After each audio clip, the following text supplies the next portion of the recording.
How do we know what we know, and how do we know it's true? Co-founder of Skeptic magazine, Michael Shermer, has made these questions a life's pursuit. Dr. Shermer has written several books, including Denying History, which is about Holocaust denial and other forms of historical distortion. And he's also the director of the Skeptics Society. While at the University of Wyoming giving a talk on why people believe weird things, the title of one of his books, he made a stop at our studio. Dr. Shermer, can you describe what you mean by weird things? Well, weird things are those things that are kind of on the fringes of belief, that where we're not sure if they're true or not, but they might be true. And they're kind of more by way of example, things like UFOs and alien abductions and psychic power and telekinesis and ESP and those kinds of elements. People think there might be something to it, but we're not sure. And I put those sort of in the borderlands of science. What do we know about these things? It's not hard science, but what does science have to say about it? And so from there, what I'm doing is trying to get at what science is by looking at what it isn't, or what it might be, or what it's not quite, that kind of thing. And that's so it's sort of the boundaries issue. What is science and what's non-science? Why would something be pseudoscience and not science? And there we have to therefore understand how science works, and to that extent, how we know anything. You described yourself as a social activist in the sense that you're a science educator.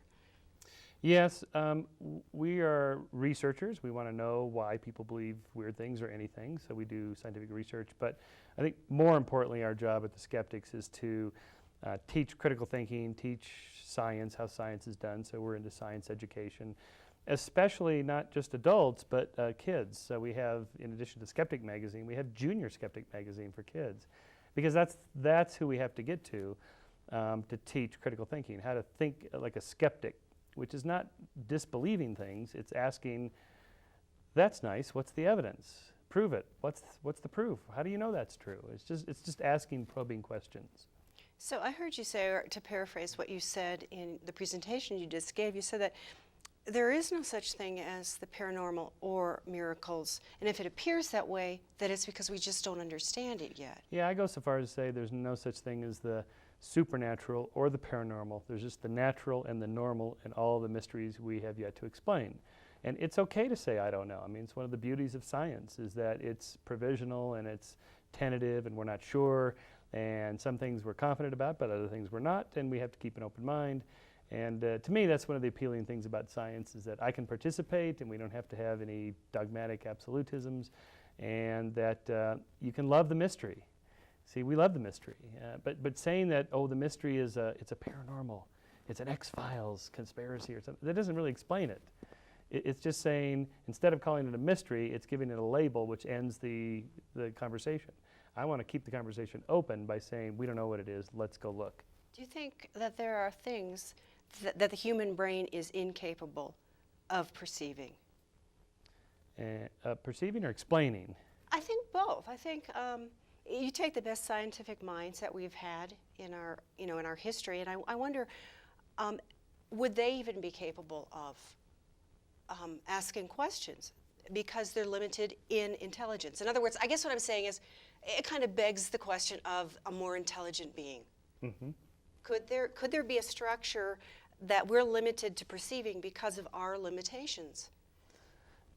Yes, of course, but and I think that's what most people mean by God, because if you try to use science to prove God's existence, I think where you're going to end up with is a naturalized deity, a God that's actually just part of nature, that's just like us but smarter. And that's not what most people mean by God. They mean something so wholly other that we can't ever really understand it. And I think that's where it should be. If you're going to keep science and religion apart, which I think we should, leave science to doing the natural world and leave religion to doing the other world, whatever that is. I'm not even sure there is such a thing, but that's what religion does. And using science, I think, is only going to hurt religion, not help it. You've done a lot of work in psychology, so you have pointed out that we have psychological obstacles in terms of being able to interpret data. There's a bunch. It's disturbing how many there are that make it difficult for us to really know what's going on. Like the confirmation bias, where you look for and find confirmatory evidence for what you already believe, and and just ignore the rest. You remember the hits, forget the misses. Everybody does this.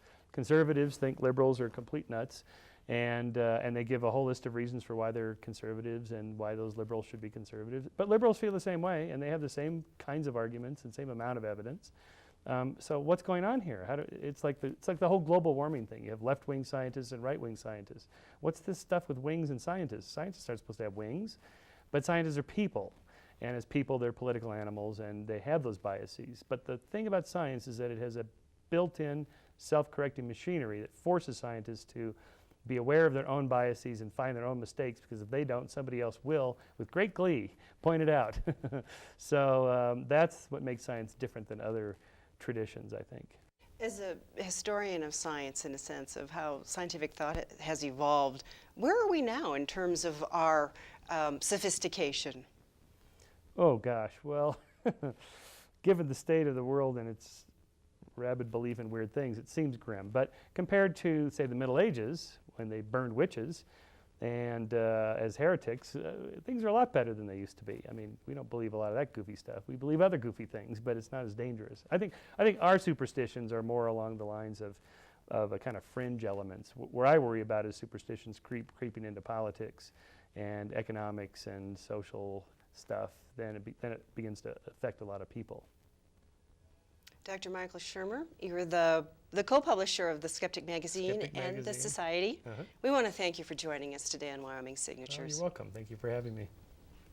Dr. Shermer was at the university as a part of the Graduate School's Distinguished Speaker Series.